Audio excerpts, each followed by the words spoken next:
Ya, selamat sore, ketemu lagi kita hari ini pertemuan ke-7 atau pertemuan terakhir sebelum MIT mata kuliah Negara Hukum dan Demokrasi. Hari ini kita membahas masalah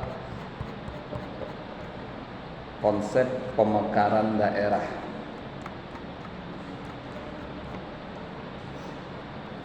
Nah, jadi bicara masalah konsep pemekaran daerah ini sudah terjadi sejak awal reformasi tahun 1998. Ya, mungkin kalian belum lahir atau belum tidak tahu, tapi seharusnya kalau kalian berkuliah di jurusan Pendidikan Pancasila dan Kewarganegaraan atau PPKN, harusnya kalian juga mengetahui sejarah di masa lalu. Ya, apa tragedi 98, apa yang melatar belakangi tragedi 98. Ya. Jadi dari tragedi 98 ini, masyarakat Indonesia melalui tangan-tangan para mahasiswa di ibu kota berharap akan adanya perubahan dalam sistem kehidupan bernegara.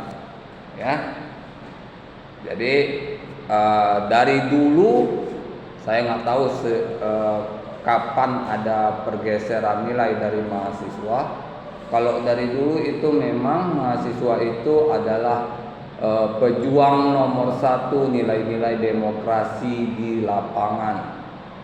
Ya, kalau sekarang saya lihat bukan hanya di sini, tapi di hampir di seluruh kampus di Sumatera Utara tidak ada lagi pejuang-pejuang demokrasi dalam hal demonstrasi dan semacamnya. Ya, saya beberapa kali lewat di asrama haji, di gedung kejaksaan itu ada demonstrasi, tapi mereka yang demonstrasi itu pun tidak sampai 20 orang. Ya, kalau tidak sampai di 20 orang, saya pun tidak mengerti kenapa dibiarkan demonstrasi, kenapa nggak diajak diskusi. Tosikit, maka 15 orang pun tidak sampai saya rasa. Berapa kali saya lewat situ saya lihat di depan gedung kejaksaan ini, dekat sini. Ya, nggak berapa jauh kalau dari sini. Kita ke arah sana aja, nanti ada tuh sebelah kiri gedung kejaksaan. Di situ saya sering lihat pagi-pagi. Karena saya ada ngajar di kampus di sana kan, makanya saya bisa tahu. Ya, nggak ada lagi semangat kebersamaan dari mahasiswa. Ya, nggak ada lagi semangat kebersamaan untuk memperjuangkan nilai-nilai demokrasi daripada mahasiswa. Mahasiswa sekarang kebanyakan nggak open, hanya sekedar kuliah, datang, duduk, diam, dengar, pulang. Ya, kalau dulu kami berkuliah itu ikut organisasi. Ada dulu kalau di WISU ada namanya HMI, kami, apalagi ada banyak itu. Ya, ikut. Dengan ikut itu banyak pengembangan. Di WISU pun itu masih ada sekarang. Tapi saya lihat kalau aksi-aksi demo masih kurang. Ya, yang saya sering lihat kalau ramai itu adalah aksi, malahan aksi itu aksi tawuran.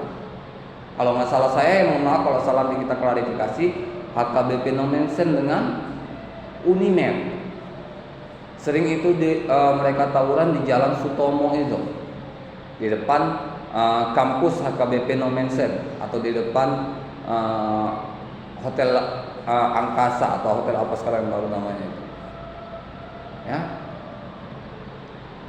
Jadi kalau dulu kitalah yang diharapkan.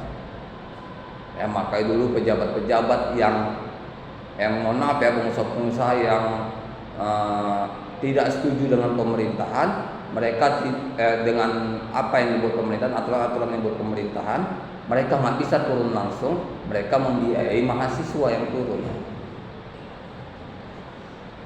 Ya. Jadi dalam konteks sistem ketatanegaraan Indonesia, euforia reformasi ditandai dengan gelombang otonomi daerah secara besar-besaran. Ya, di tahun 98 terjadi euforia reformasi otonomi daerah. Jadi masing-masing daerah menyatakan ingin mengurus daerahnya sendiri. Ya. Bukan lagi diurus oleh pemerintah pusat seperti sebelum tahun 98. Ya. Ada baiknya, ada buruknya. Ya, kita nggak bisa hanya melihat baiknya aja. Baiknya memang pembangunan di setiap daerah lebih terkendali. Nggak ada yang di satu titik di satu provinsi berkembang, provinsi lain tidak. Ini semua daerah masing-masing gubernur bisa melakukan pembangunan terhadap daerahnya sendiri. Apa negatifnya? Kita lihat negatifnya dari sisi yang kita lihat dari apa yang ada di masyarakat atau di media. Ya, semenjak tahun 98 kalian boleh cek berapa kepala daerah yang OTT korupsi, OTT suap dan lain sebagainya, jual beli jabatan segala macam. Itulah kalau saya bilang dampak negatif dari pembebasan. Boleh dilakukan otonomi, tapi juga harus diberikan batasan-batasan yang ketat terhadap daerah agar tidak terjadi hal-hal yang tidak diinginkan. Ya, kita lihat saja ya, di provinsi Sumatera Utara, di kota Medan ini berapa wali kota sudah ketangkap sama KPK, berapa gubernur yang sudah ditahan KPK, ya kan? Kita bicara fakta, bukan hoax. Ya. Apa dampak positifnya di kota Medan ini? Lihat banyak taman-taman, kebun-kebun semakin cantik, tempat-tempat wisata semakin cantik ada.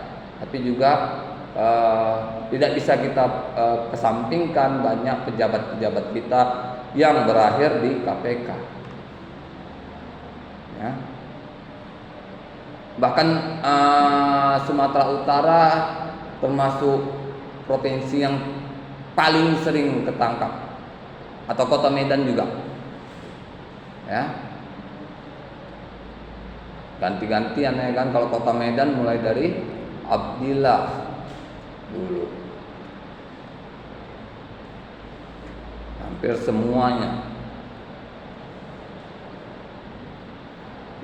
Inilah yang menantu Bapak Jokowi masih kerjanya lurus-lurus aja, belum ada kelihatan disorot KPK. Berarti masih benar, masih menjalankan prinsip-prinsip yang ada dalam undang-undang.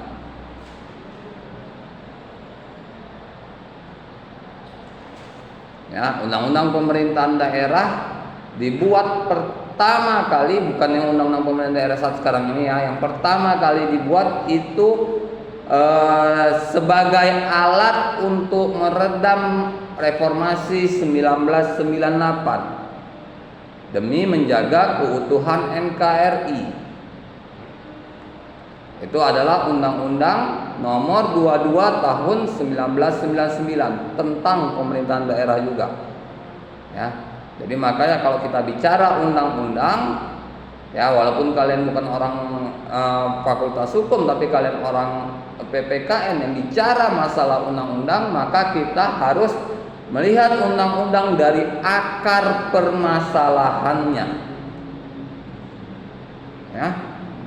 Nah misalnya nanti ya, contoh misalnya kalian dalam menyusun skripsi kalian, tugas akhir kalian pasti ada mengambil pasal dalam undang-undang.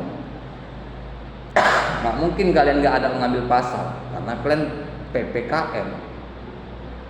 Anak ekonomi aja misalnya, anak akuntansi, pendidikan akuntansi ini misalnya dalam membuat skripsi mungkin akan mengambil 1-2 pasal dari undang-undang perbankan, undang-undang BI dan segala macam sebagai pijakan.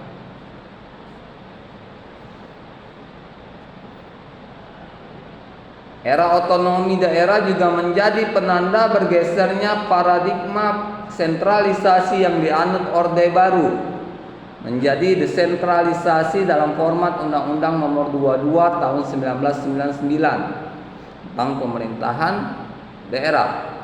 Ya, jadi kalau dalam masa Orde Baru itu sebelum 98 itu prinsip pemerintahan adalah sentralisasi. Apa maksudnya? Sistem pemerintahan itu terpusat ke pemerintahan pusat. Jadi terpusat semuanya ke Jakarta, ke presiden. Ya. Semuanya ke presiden. Jadi gubernur wali kota saat itu ada, tapi hanya sebagai alat. Tidak dapat menjalankan kapasitasnya secara langsung. Ya, kebijakannya tidak secara langsung. Makanya kalau nggak salah pun dulu wali kota dan gubernur itu dipilih oleh anggota DPR.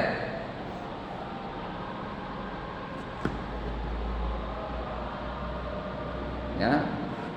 Fenomena pemekaran daerah atau pembentukan daerah otonomi kemudian menjadi konsekuensi logis kebijakan desentralisasi politik dari setiap daerah.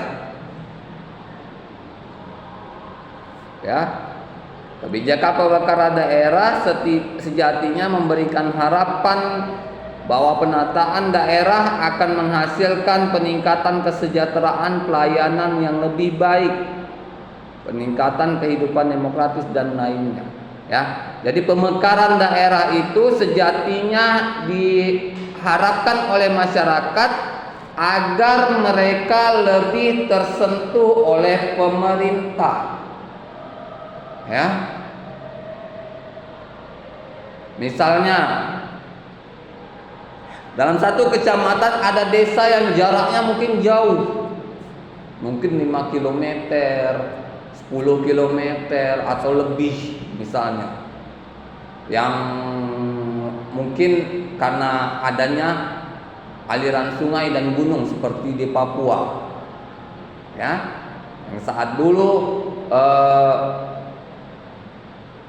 kantor pemerintahan pusatnya cukup jauh, mereka jarang mendapatkan perhatian dari pemerintah setempat, maka mereka minta menjadi satu daerah baru. Ya, kalau kalian ketahui sekarang provinsi di Indonesia bukan lagi 33. Harusnya kalian tahu. Tahu kalian berapa sekarang provinsi? Total provinsi sekarang? Banyak yang nggak tahu. Masyarakat pun banyak yang nggak tahu. Kalian boleh lihat di TikTok, ditanya berapa provinsi saat sekarang ini, mereka juga banyak tidak tahu.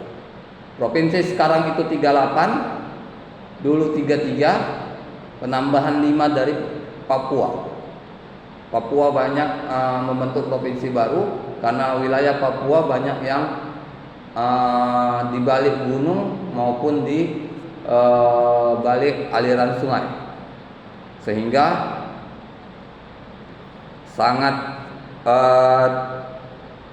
mereka sangat tidak mendapat perhatian jika pemerintahan daerahnya cukup jauh. Misalnya dalam hal ini, dalam hal misalnya bantuan bahan pokok seperti raskin, ya beras-beras dari Bulog dan segala macamnya, itu kemungkinan tidak sampai. Dan kalaupun sampai, Ya, saya pernah lihat di video ya, di video di YouTube ya, itu kondisi berasnya sudah tidak layak ya, bahkan dikasih mereka ke ternak. Saya ada nonton itu videonya 1 atau 2 itu memang ada. Kenapa? Karena memang mungkin ya bantuan itu datang dari pusat, dari Jakarta, sudah lama tertahan di ibu kota provinsi, di Papua misalnya. Itu bisa di Papua misalnya udah sampai tanggal 1 ya, pasti mereka membagikan dengan yang berada di sekitar, yang terdekat dulu di data ya. Kabupaten ini udah dapat, kabupaten ini udah dapat, baru yang menjauh ya, tetap membutuhkan waktu sampai yang terjauh itulah yang mungkin dapat mengakibatkan rusak karena memang jaraknya yang sangat jauh. Makanya sekarang di bentuk pemekaran ditambah provinsi, diharapkan bantuan dari pusat itu langsung ke provinsi-provinsi itu, jadi lebih dekat menjangkau masyarakat ya. Bantuan sandang, pangan, papan, kesehatan itu langsung dapat ya. Karena jika sudah menjadi provinsi, maka mereka harus punya rumah sakit pemerintah di sana. Untuk apa? Untuk menjangkau kesehatan masyarakat setempat, agar jika terjadi gangguan kesehatan tidak perlu lagi dibawa ke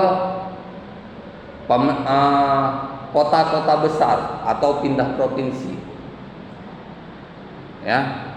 Ini sama seperti kalau kita lihat dulu berita yang ada dokter muda yang ditempatkan ke daerah Papua gagal tertolong karena tidak adanya dokter di tempat dan tidak adanya transportasi yang memadai saat dia terserang penyakit, akhirnya meninggal ya. Kita tidak bisa salahkan sistem juga, karena memang kondisi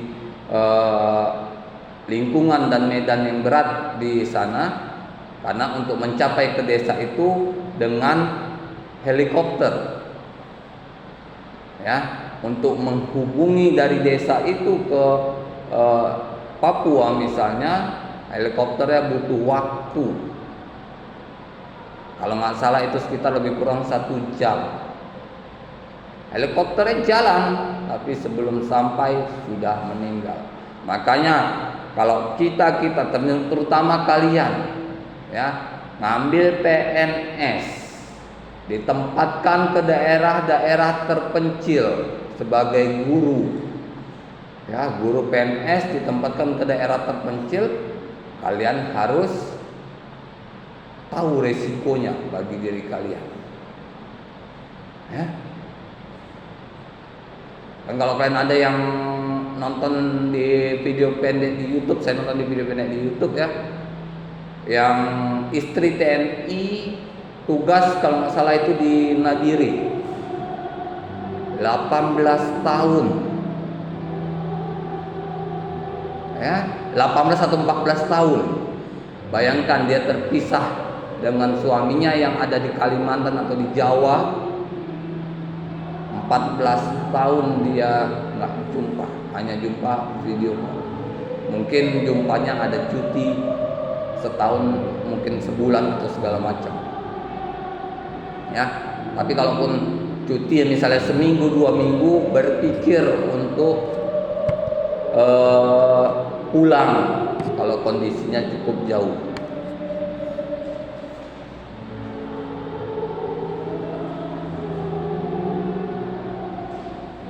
ya. Kebijakan pemekaran daerah pada zaman Orde Baru bersifat elitis dan memiliki karakter sentralistis ya, terpusat. Kalau di zaman Orde Baru itu pemerintahannya harus terpusat ke presiden.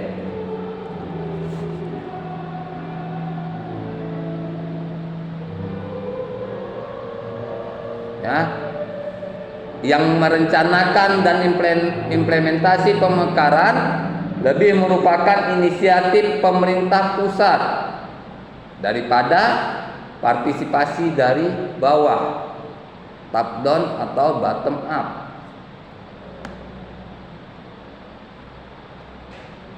Ya, dari hal itu bahkan seringkali disebut pemekaran daerah selain jarang terjadi, juga seringkali menjadi proses yang sangat tertutup di kalangan pemerintahan pusat.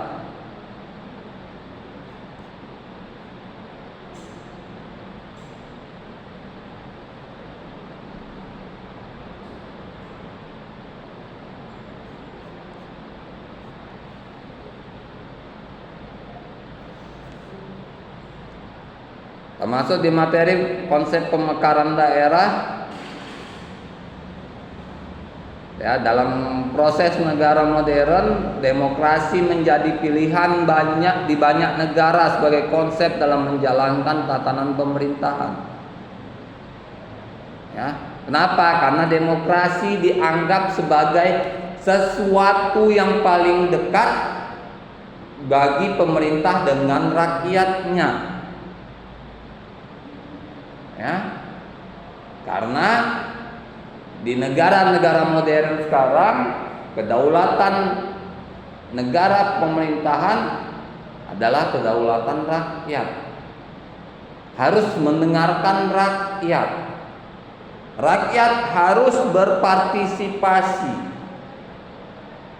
Ya, kenapa rakyat harus berpartisipasi? Karena rakyatlah yang tahu apa yang terjadi di tempat tinggalnya. Nggak akan mungkin kalau kalian jadi wali kota misalnya, kalian tahu apa yang terjadi di lingkungan kalian aja minimal. Ya, sementara udah lama kalian tinggali, kalian pergi ke ibu kota, kalian lama ninggalin kota kalian, apa tahu kalian apa perkembangan dan kemunduran dari kota yang kalian tinggali? Belum tentu. Makanya harus bertanya kepada pemerintah setempat.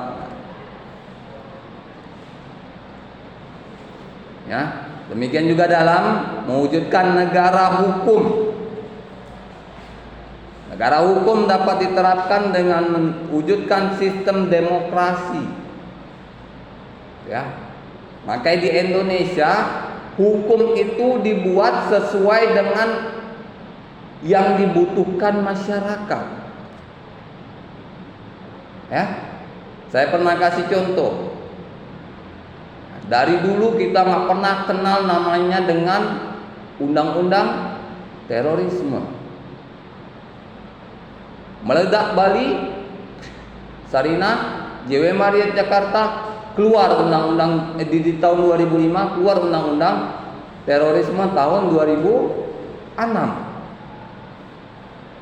Kan? Berarti ada akibat baru ada undang-undangnya. Ya. Padahal sebelumnya kata-kata terorisme ini di dunia internasional sudah banyak. Ya, tapi belum ada pengaturannya di Indonesia. Jadi di Indonesia aturan itu dibuat karena memang dibutuhkan, apalagi dalam kondisi-kondisi mendesak. Ya, juga beberapa peraturan yang keluar dari misalnya bencana alam.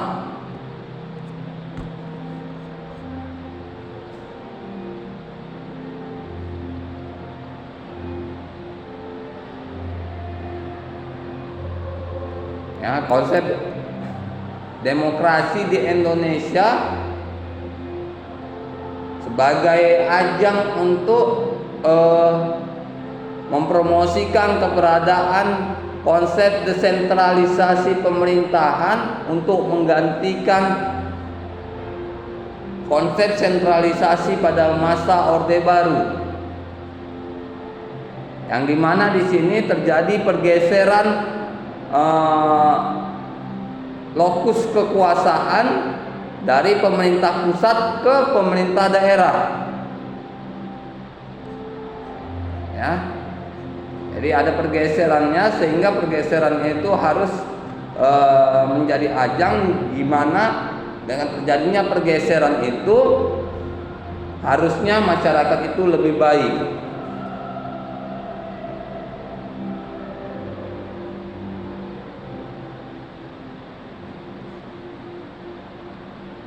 Desentralisasi juga memiliki hubungan atau korelasi dengan demokrasi.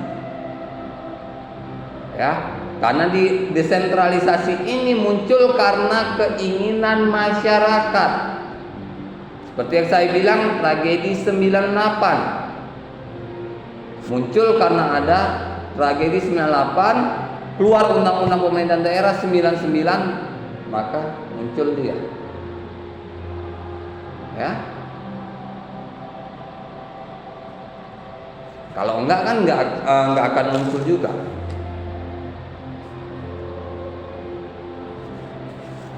Ya,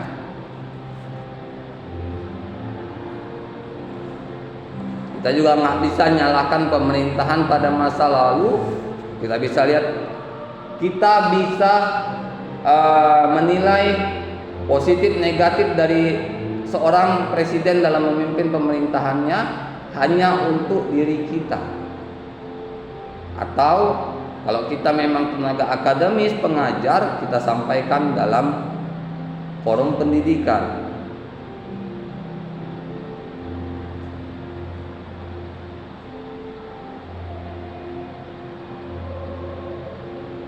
Ya, implementasi desentralisasi dalam negara kesatuan mengandung dua elemen pokok, yaitu pembentukan daerah otonom dan penyerahan kekuasaan dari pusat ke daerahnya masing-masing. Ya, jadi ada dua hal yang bergeser.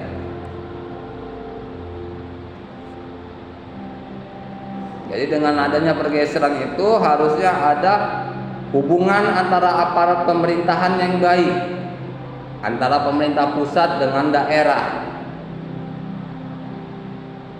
Dalam unit yang kecil, masyarakat dapat seperti dalam hal membeli rasio pajak daerah. Ya.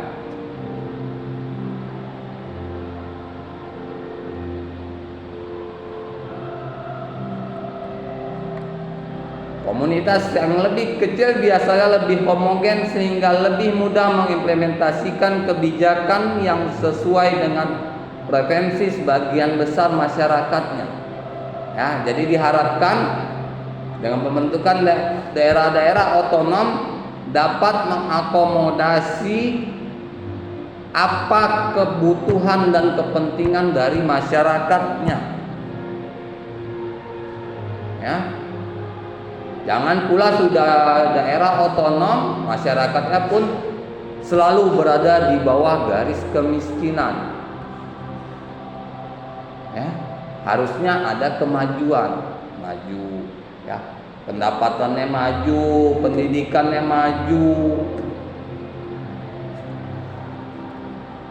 Maka udah saya bilang juga bahwa pemerintah pun sudah sangat membantu dengan menghadirkan pendidikan gratis 9 tahun. Bahkan beberapa SMA juga ada yang memberikan gratis.